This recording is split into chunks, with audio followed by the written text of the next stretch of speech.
many generations after Mercury and the king fall in love in the forest, many generations later, we have a king of a kingdom called Hastinapura.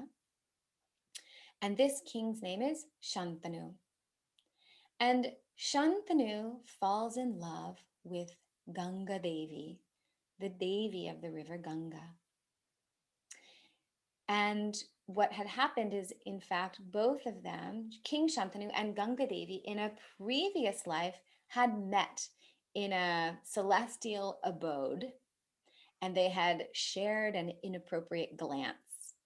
And because of that, they then were cursed that they would both be born on the earthly plane and would have to fall in love, and that Ganga Devi would be descended down to earth to live in a human female body for a period of time and have a marriage with with King Shantanu.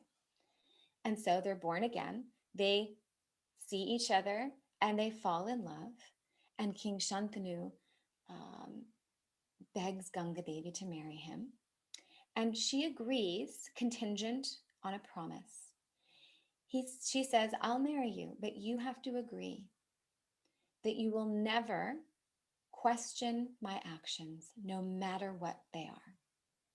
Well, King Shantanu is so enamored, so infatuated, he's willing to promise anything. So he says, absolutely, of course, whatever you ask, I'll do it. I'll never ask you any question. I'll never demand to know the reasons for your actions. And so they marry. And they begin to have children, or pregnancies, I should say. So Ganga Devi becomes pregnant with their first child. King Shantanu is overjoyed that a baby will be born. The baby is born, and Ganga Devi, after giving birth, picks up the newborn, carries the baby to the river Ganga, and drowns the child. The king is absolutely distraught, but he's made this promise never to question her actions, and so he remains silent. The next year, another child is born, and Ganga Devi does the same thing, carries the child to River Ganga and drowns the child. Third baby, fourth, fifth, sixth, 7 babies she drowns in the river. And King Shantanu has remained silent this whole time. Finally, she becomes pregnant with the 8th child. He is so distraught. He's not understanding who is this monster that he's married to, who could do this to their children. And so the 8th child is born, and she picks up the baby and starts walking to the river, and King Shantanu chases after her, and he can't take it anymore, and he finally gets down on his knees and says, what are you doing? You are drowning our babies. What is wrong with you? Why are you doing this? And holding the child, she stands up and she turns and faces him and says, you promised you would never ask me, but you've asked me. So I'll tell you, and then I'll leave. So she explains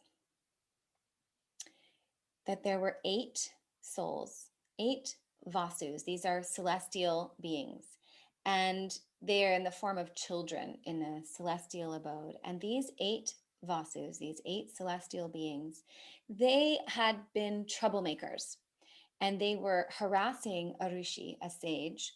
And one of them, with the help of the others, stole the sage's cow, who was providing sustenance in the form of milk and butter and so on.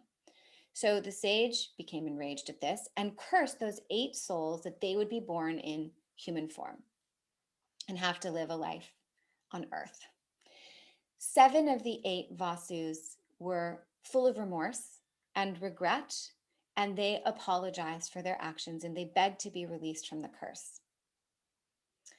The 8th one, the one who stole the cow, showed no remorse, refused to apologize, and stood indignant.